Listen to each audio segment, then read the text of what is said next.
দিল্লি বিস্ফোরণ কাণ্ডে মুর্শিদাবাদে এনআইএ অভিযান। জঙ্গি সংগঠনের কাছে পাওয়া ফোন নম্বরের সূত্র ধরে মুর্শিদাবাদের নবগ্রাম, সেখানকার নিম গ্রামে মইনুল হাসানের বাড়িতে এসেছিল এনআইএ আধিকারিকরা। আর এই প্রসঙ্গে মুখ খুললেন এবারে বিজেপি নেতা দিলীপ ঘোষ। ইকো পার্কের সাংবাদিকদের সামনে এ বিষয়ে দিলীপ ঘোষ বলেন, ভারতবর্ষে সন্ত্রাসবাদের ঘাড় মোটকে দিয়েছে সরকার। ছোটখাটো মডিউল এখনো কাজ করছে। এর আগে দেশের বিভিন্ন জায়গায় বিস্ফোরণে মুর্শিদাবাদের যোগ পাওয়া গিয়েছে। মুর্শিদাবাদ একটা বড় জায়গায় যেখানে অ্যান্টি ন্যাশনাল অ্যাক্টিভিটি চলে। নিশ্চয়ই ওখান থেকে সূত্রও পাওয়া যাবে। কি বলছেন দিলীপ ঘোষ, শুনবো। দেখুন, ভারতবর্ষে যে টেরোরিজম চলছিল তাকে প্রায় ঘাড় মটকে দিচ্ছে সরকার। ছোটোখাটো কিছু আছে, তাদের কিছু মডিউলস লুকিয়ে আছে, তারা কিছু না কিছু করার চেষ্টা করছে এই ধরনের নাশকতা। কিন্তু আমার যেটা মনে হয়, সরকারের যে ব্যবস্থা ইত্যাদি অনেক বেশি অ্যাক্টিভ হয়ে গেছে, সরকারও অ্যাক্টিভ আছে। ছোটোখাটো কোথাও ঘটনা ঘটতে পারে, এছাড়া বেশি কিছু করতে পারবে না, নজরে ঠিক পড়ে যাচ্ছে। এবং বিভিন্ন মহলে ওরাও পলিসি চেঞ্জ করে, ডাক্তারদের মতো লোকেদেরকে ট্যাপ করে তার মাধ্যমে করার চেষ্টা করছে। এই ধরনের কিছু কিছু নতুন যখন প্রয়োগ হয়, সরকারকে বুঝতে সময় লাগে, কিন্তু এখন আর সহজে কেউ কিছু করতে পারবে না। দিল্লিতে দিল্লি বিস্ফোরণ কাণ্ডে মুর্শিদাবাদে এনআইএ অভিযোগ, জঙ্গিদের সঙ্গে কাছ থেকে পাওয়া ফোন নম্বর সূত্র ধরে মুর্শিদাবাদের একটি গ্রামে এসেছিল এনআইএ টিম। আপনি কি বলছেন, মুর্শিদাবাদের সঙ্গে যুক্ত? এর আগে বহু বিস্ফোরণে মুর্শিদাবাদের তার পাওয়া গেছে। দেশের বিভিন্ন জায়গায় বিস্ফোরণ হয়েছে। মুর্শিদাবাদের লোক বা মুর্শিদাবাদ থেকে মাদ্রাসা হয়ে এখান থেকে ভোটার কার্ড নিয়ে গিয়ে ওখানে এ ধরনের নাশকতা করেছে। মুর্শিদাবাদ একটা বড় জায়গা যেখানে বিভিন্ন ধরনের ইন্টারন্যাশনাল অ্যাক্টিভিটি চলে, তো নিশ্চয়ই স্বাভাবিকভাবে ওখানে নজর যাবে এবং নিশ্চয়ই ওখান থেকে তথ্যও পাওয়া যাবে। দেশ জুড়ে হামলার ছক স্বীকার করেছে, গত 2 বছর ধরে বিস্ফোরক জোগাড় করছিল তাদের হাত ধরেই কিন্তু এই বিস্ফোরণের ঘটনা বলছে। হ্যাঁ, অনেক দিন ধরে চলছিল, নাহলে এত বিস্ফোরক কী করে আসতে পারে।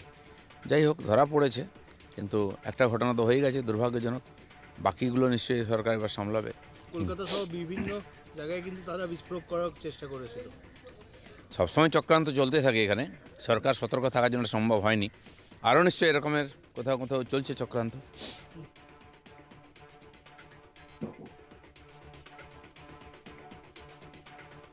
দিল্লি বিস্ফোরণের ঘটনায় তোলপাড় গোটা দেশ, আর এর মাঝে এই বিস্ফোরক তথ্য সামনে এসেছে।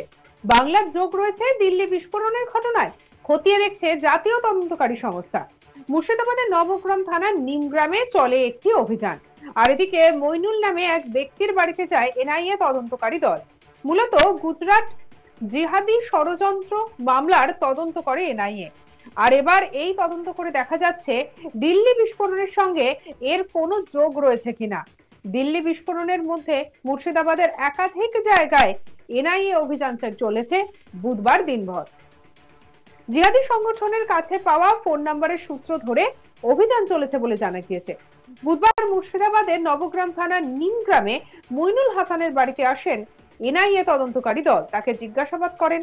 আর এদিকে তবে তার কাছে কিছুই পাওয়া যায়নি এমনটাই খবর।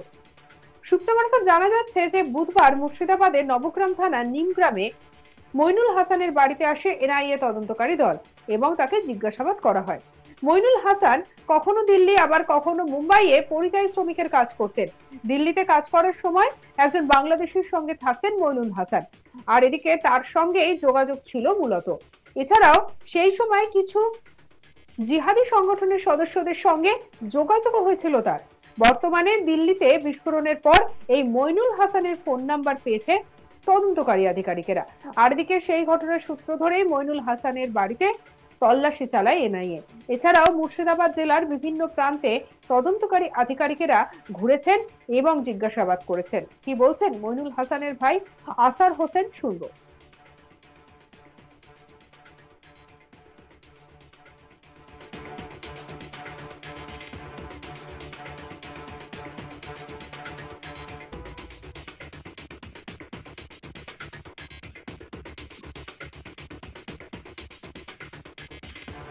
ওনার এখন বাইরে আছে। কে ছিল তোমার দাদা? মইনুল হাসান। তোমার নাম কি? আমার নাম আসারুল শেখ। কি নিয়ে জিজ্ঞেস করেছে বা কোনো কাগজ দিয়ে? ওইসব আমাদের কোনো ধারণা নেই। কোনো ধারণা নেই। কখন এসেছিল? সকাল সকালে কিছু বলেছে? না কোথায় থাকতো আপনার দাদা? এইখানেই থাকতো। এখানে মানে বাইরে কোথায় কাজ বাইরে করতো? কোথাও কাজ করতো? বাইরে কাজ করতো অনেক 2 বছর আগে, ও এখন আর যায় না, এখন দেশেই কাজ করে। কোথায় কাজ করতো বাইরে? বাইরে মুম্বইতে। কোনো বিস্ফোরণ বা এরকম সংক্রান্ত না না বিষয় না না জিজ্ঞেস করছিল? এইসব পুরো রং, না না এইসব নিয়ে কোনো না, এমনি নর্মাল হয়তো লোক এসেছিল কিছু পুছতাছ করার জন্য, ছিল বাইরে তার জন্য, কিন্তু ওইসব কোনো ব্যাপার না। মানে কে এসেছিল? মানে কোনো মহিলা আধিকারিক এসে এনআইএ এসেছিল? না না অত কিছু আমরা দেখিনি, আমরা সকালবেলায় ঘরেই ছিলাম, এসেছিল ওর সঙ্গে সঙ্গে আবার কি চলে গেল। জিজ্ঞাসা করছিল? জিজ্ঞাসা ওই তো ঘরেই তো ছিলাম, তো আমরা কি করে জানবো না বারবার, ওইটাই আমরা ওটা কিছু জানি না। দিল্লি বিস্ফোরণের পরে তদন্তকারীদের নজরে বিস্ফোরণে ব্যবহৃত হুন্ডাই i20 গাড়ির গতিবিধি। বিস্ফোরণের আগে গাড়িটির সম্পূর্ণ লোকেশন খুঁজে বের করার চেষ্টা করেছেন আধিকারিকেরা, আর তা খতিয়ে দেখতে গিয়ে চাঞ্চল্যকর তথ্য হাতে এসেছে তদন্তকারীদের। মূলত গাড়ি বিস্ফোরণের ফলে রাজধানীর বুকে প্রাণে শেষ হয়ে গিয়েছেন প্রচুর মানুষজন, আর এবার সেই তদন্তেই মুর্শিদাবাদে আসে এনআইএ।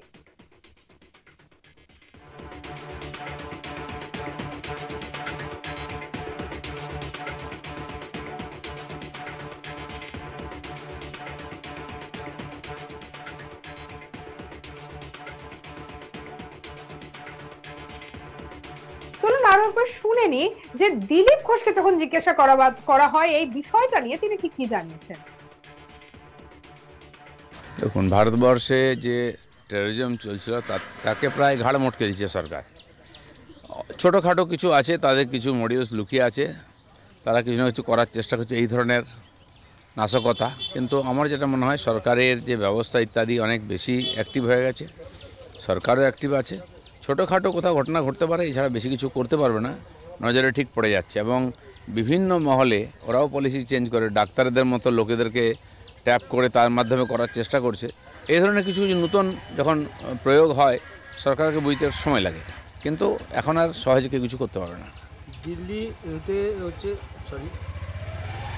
দিল্লি বিস্ফোরণ কাণ্ডে মুর্শিদাবাদে এনআইএর অভিযোগ, জঙ্গিদের সঙ্গে কাছ থেকে পাওয়া ফোন নাম্বার সূত্র ধরে মুর্শিদাবাদের একটি গ্রামে এসেছিল এনআইএ টিম। আপনি কি বলছেন, মুর্শিদাবাদের সঙ্গে যুক্ত? এর আগে বহু বিস্ফোরণে মুর্শিদাবাদের তার পাওয়া গেছে, দেশের বিভিন্ন জায়গায় বিস্ফোরণ হয়েছে। মুর্শিদাবাদের লোক বা মুর্শিদাবাদ থেকে মাদ্রাসা হয়ে এখান থেকে ভোটার কার্ড নিয়ে গিয়ে ওখানে এ ধরনের নাশকতা করেছে। মুর্শিদাবাদ একটা বড় জায়গা যেখানে বিভিন্ন ধরনের ইন্টারন্যাশনাল অ্যাক্টিভিটি চলে, তো নিশ্চয়ই স্বাভাবিকভাবে ওখানে নজর যাবে এবং নিশ্চয়ই ওখান থেকে তথ্যও পাওয়া যাবে। দেশ জুড়ে হামলার ছক স্বীকার করেছে, গত 2 বছর ধরে বিস্ফোরক জোগাড় করছিল তাদের হাত ধরেই কিন্তু এই বিস্ফোরণের ঘটনা বলছে। সঙ্গে রাখুন আজ তাক বাংলার ইউটিউব চ্যানেলকে, লাইক কমেন্ট শেয়ার সাবস্ক্রাইব করতে ভুলবেন না।